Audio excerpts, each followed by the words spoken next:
ارے Nadia تم آؤ بھائی، آج کیسے میری یاد آ گئی تمہیں؟ میں نے دل میں حیران و پریشان مگر بظاہر خوش دلی سے پوچھا۔ بس بھابھی، آج آپ سے ایک چھوٹا سا کام پڑ گیا تھا سو چلی آئی۔ اس نے مسکرا کر دھیمے لہجے میں جواب دیا۔ ہاں ہاں بولو، کون سا کام؟ تمہاری بھابھی دل و جان سے حاضر ہے۔ میں نے جگمگاتے چہرے کے ساتھ اپنے پسندیدہ سائل کو دیکھا۔ وہ بھابھی، دراصل مجھے 2000 روپیوں کی سخت ضرورت ہے۔ آج سوموار ہے، بدھ کو انشاءاللہ آپ کے پیسے واپس مل جائیں گے۔ اس نے تھوڑا ہچکچا کر اپنا مدعا بیان کیا اور میری باچھیں چڑھ گئیں۔ میں بولی، نادیہ کیا اجنبیوں جیسی باتیں کر رہی ہو؟ تمہیں پیسے چاہیے؟ ابھی لو اور سہولت سے، جب چاہے لٹا دینا۔ 2000 کیا، تم کہتی ہو تو 5000 دے دیتی ہوں۔ میرے پاس تو 25-30 ہزار ایکسٹرا پڑے ہوتے ہیں، 2000 تو کوئی وقت ہی نہیں رکھتے۔ میں نے لگاوٹ بھرے انداز میں کہا اور آخری جملے پر میرے لہجے میں خود بخود ایک غرور سا آ گیا تھا۔ وہ کہنے لگی، نہیں سمینہ بھابھی، 2000 ہی کافی ہیں، اس سے زیادہ کی طلب نہیں۔ بہت بہت شکریہ، آپ جلدی سے مجھے پیسے دے دیں، بچے اسکول سے آتے ہی ہوں گے، میں تالا لگا کر آئی ہوں۔ اس نے میری ممنون ہوتے ہوئے بشاشت سے کہا۔ میں نے سیف کا اندرونی لاکر کھولا تو مجھے یاد آیا کہ 30,000 تو صبح ہی میں نے نادر کو دیے تھے، حالانکہ انہیں 20,000 کی ضرورت تھی، مگر میں نے کچھ زیادہ ہی فیاضی دکھائی اور 30 کے 30,000 ہی دے دیے۔ میں نے دراز میں ہاتھ مارا کہ شاید کہیں سے 2000 نکل ہی آئیں، مگر بے سود۔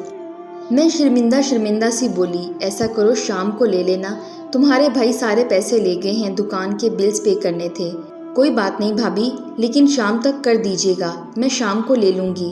نادیہ تیزی سے کھڑی ہوئی اور گھڑی کی طرف دیکھا۔ میں شام کو تمہیں خود پہنچا دوں گی، فکر نہ کرنا، میں نے اس کی تسلی کرنا چاہی۔ اچھا بھابھی جان، میں اب چلتی ہوں۔ وہ گرم جوشی سے ہاتھ ملاتی رخصت ہو گئی۔ نادیہ سے مجھے خدا واسطے کا بیر تھا، اتنی صابر اور قناعت پسند عورت میں نے آج تک نہیں دیکھی تھی۔ حد ہوتی ہے قناعت پسندی کی، کتنی ہی مصیبتیں پریشانیاں اسے آ جائیں، اس کے منہ سے اف تک نہ نکلتی تھی۔ وہ پریشانی میں جتنی خدا کا شکر گزار ہوتی، مجھے اتنا ہی قہر چڑھتا۔ دکھاوا کرتی ہے، لو بتاؤ بھلا، بیٹے کو یرقان ہو گیا اور ڈاکٹرز نے نا امیدی کا اظہار کر رہے تھے، مگر یہ پر امید خدا کے حضور بیٹھی سجدوں پہ سجدے کیے جا رہی تھی اور خدا نے سن بھی لی۔ 1 ماہ بعد ہی اس کا 5 سالہ بیٹا ٹھیک ہو کر گھر آ گیا تھا۔ بڑی سے بڑی مصیبت میں بھی اس کے چہرے پر ایک الوہ سی مسکراہٹ رقص کرتی ہے۔ اسے دیکھ کر یوں لگتا تھا کہ جیسے وہ بڑی خوشحال عورت ہو۔ آمدن کم تھی، مگر اس کے اور بچوں کے سادہ مگر صاف ستھرے لباس سے بھی کبھی کم مائیگی نہ جھلکی۔ یہاں تک کہ اس کے بچے اتنے پر اعتماد تھے کہ میرے بچے بیش قیمت لباس اور اعلیٰ خوراک کے باوجود احساس کمتری کا شکار لگتے تھے۔ کسی فنکشن پہ جانا ہوتا تو میں سر سے پاؤں تک سونے میں یوں لد کر جاتی جیسے کسی ریاست کی ملکہ ہوں، مگر جب وہ اپنے ہاتھ کے ڈیزائن کردہ لباس میں وہاں آ جاتی تو میری ساری تیاریاں ماند پڑ جاتیں اور سب اس کی تعریفوں کے پل باندھنے لگتے۔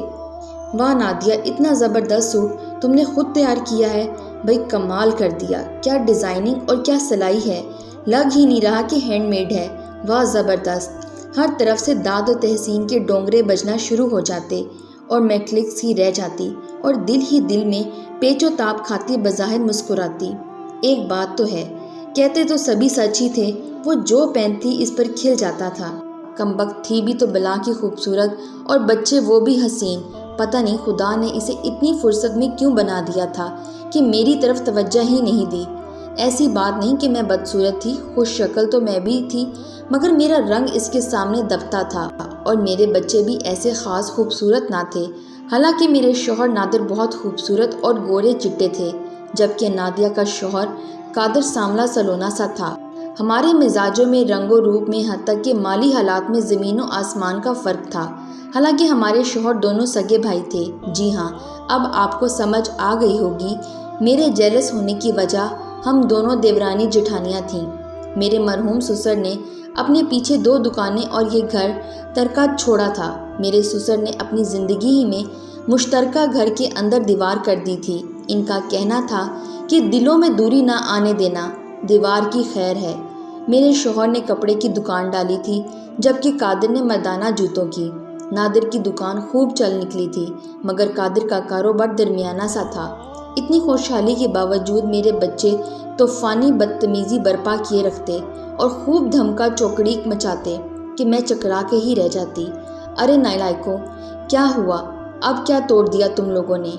میری آوازیں گھر میں وقفے وقفے سے گونجتی اور اس کے بچے اتنے با ادب، نہ کبھی لڑائی جھگڑا سنا، اگر آواز آتی بھی تو ہنسی اور کلکلاریوں کی۔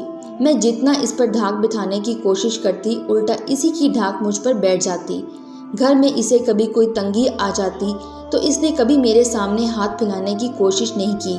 میری حسرت ہی رہ جاتی کہ کبھی تو وہ دست دراز کرے، کبھی تو میرے سامنے سوالی بن کر آئے، اور اکثر اوقات تو یہ دعا میرا معمول ہی بن گئی، اور آج وہ آ ہی گئی سوالی بن کر۔ پتہ نہیں وہ کون سی قبولیت کی گھڑی تھی جب میری دعا پوری ہوگی۔ شام سے پہلے میں نے نادر کو فون کر کے 2000 منگوا لیے۔ ابھی میں نادیہ کو دینے جانے ہی والی تھی کہ پروین چلی آئی۔ پروین ہماری کام والی تھی، یعنی میری اور نادیہ دونوں کے گھر کام کرتی تھی۔ سلام بی بی جی، میں نے پرس کندھے پر ڈالتے ہوئے مصروف سے انداز میں کہا۔ آؤ پروین، اس وقت خیر تو ہے؟ پروین نے پھنسی پھنسی آواز میں کہا۔ وہ جی، میں بڑی آس لے کر آئی ہوں بی بی جی، مجھے 2000 روپیوں کی سخت ضرورت ہے۔ میرا بڑا بیٹا ہسپتال میں ہے، میں مہینے کی پہلی کو آپ کو پیسے واپس لوٹا دوں گی۔ پروین نے روندھی صورت بنا کر مجھے کہا۔ میرے دل میں آیا کہ 2000 تو میرے پاس ہیں، مگر آج ہی نادیہ نے مانگ لیے ہیں، اوپر سے یہ بھی 2000 مانگ رہی ہے۔ کیا کروں؟ اگر اس کو دے دیے تو اس کی ضرورت تو پوری ہو جائے گی، مگر نادیہ کو نیچا کیسے دکھاؤں گی؟ دل کہہ رہا تھا کہ پروین کو دوں، مگر دماغ نادیہ کو دینے کے لیے اکسا رہا تھا، اور پھر دل و دماغ کی اس جنگ میں بالآخر دماغ کی جیت ہوئی۔ میں نے پروین سے کہا، معاف کرنا پروین، آج ہی تمہارے بھائی سارے پیسے لے گئے، اب تو میرے پاس 1 روپیہ بھی نہیں ہے۔ مجھے جھوٹ بولتے ہوئے ذرا شرم نہیں آئی تھی۔ پروین کا امید سے پر چہرہ ایک دم سے بجھ گیا، مگر وہ بولی کچھ نہیں اور سلام کرتی خاموشی سے اٹھ کر چلی گئی۔ مجھے تھوڑا دکھ ہوا، مگر جلد ہی اس کا اثر زائل ہو گیا۔ اس آنے والی خوشی کو محسوس کر کے جو آج مجھے نادیہ سے ملنے والی تھی، میں نے دوپٹہ اوڑھا اور نادیہ کے گیٹ کی بیل بجائی۔ تھوڑے توقف کے بعد نادیہ فریش چہرے کے ساتھ میرے سامنے تھی۔ ارے بھابھی آپ آئیں آئیں، ابھی آپ ہی کا ذکر ہو رہا تھا۔ نادیہ نے مسکراتے ہوئے میرا خیر مقدم کیا۔ ہاں، ضرورت جو آن پڑی اب میری ممنون ہوگی، اپنی لاچارگی کا رونا روئے گی اور میرا شکریہ ادا کرتے ہوئے تھکے گی۔ میں نے اسے دیکھا۔ ارے نہیں، بس میں کھڑے کھڑے ہی جاؤں گی، یہ لو پیسے اور اپنی ضرورت پوری کر لو۔ میں نے پرس سے پیسے نکالے اور یوں پیش کیے جیسے کہ میں اسے بھیک دے رہی ہوں۔ اوہ تھینک یو بھابھی، آپ کتنی نائس ہیں۔ وہ سچ میں میری ممنون ہو رہی تھی۔ ابھی میرا ہاتھ پیسے دینے کے لیے ہوا ہی میں تھا کہ اندر سے پروین نکل آئی۔ وہ مجھے اور میں اسے دیکھ کر ٹٹک گئی۔ میری اڑتی رنگت دیکھ کر نادیہ نے اپنے عقل میں دیکھا۔ آؤ پروین، آؤ، رک کیوں گئی ہو؟ نادیہ نے بڑے پیار سے پروین کو پکارا۔ نادیہ اتنے میں میرے ہاتھ سے روپے لے چکی تھی۔ یہ لو پروین، تمہیں ان کی سخت ضرورت تھی۔ میرے پیسے ایک جگہ سے آنے ہیں، وہ میں بھابھی کو لوٹا دوں گی۔ تم یہ لو اور جا کر وہ ٹیکا خرید لو جو تمہارے بیٹے کی جان بچا سکے۔ اور سنو، پیسوں کی واپسی کے لیے پریشان نہ ہونا، ہوں گے تو دے دینا، نہیں تو تحفہ سمجھ کے رکھ لینا۔ وہ کیا بول رہی تھی مجھے کچھ سمجھ نہیں آ رہی تھی۔ میرے کان سائیں سائیں کر رہے تھے، جبکہ پروین دیوانہ وار اس کے ہاتھ چوم رہی تھی۔ بی بی، میں کیسے آپ کا شکریہ ادا کروں؟ رب سونے نے جڈا سونا آپ کو بنایا ہے، اس سے زیادہ آپ کی سیرت سونی بنا چھوڑی ہے۔ ارے ارے، یہ کیا کہہ رہی ہو تم؟ تو مجھے شرمندہ کر رہی ہو۔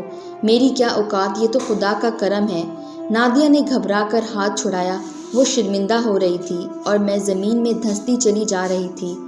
خدا نے نیکی کرنے کا موقع مجھے بھی دیا تھا، مگر میں نے اسے اپنے ہاتھ سے گنوا دیا، صرف اس لیے کہ میں دکھاوا کرنا چاہتی تھی، اپنے سے کمتر ثابت کرنے کے لیے نادیہ پر دھاک بٹھانا چاہتی تھی، اس کی نظروں میں بلند ہونا چاہتی تھی، جبکہ اب میں اپنی نظروں سے گر چکی تھی۔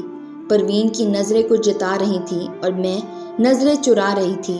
آج مجھے احساس ہوا کوئی انسان کسی دوسرے انسان کو نیچا نہیں دکھا سکتا جب تک خدا نہ چاہے، اور واقعی خدا جسے چاہے اسے عزت دیتا ہے اور جسے چاہے ذلت دیتا ہے۔ میرے وہ قدم جو کسی مغرور فاتح کی طرح نادیہ کے گھر کی طرف گئے تھے، واپس لوٹے تو ہارے ہوئے جواری کی طرح تھے، اور آج ہاں، میں سچے دل سے اس بات کا اعتراف کرتی ہوں کہ وہ بناوٹ نہیں کرتی۔ خدا نے اس کا مقام بہت اونچا بنا رکھا ہے، جہاں میری پہنچ ممکن نہیں ہو سکتی، وہ اعلیٰ ظرف والی ہے۔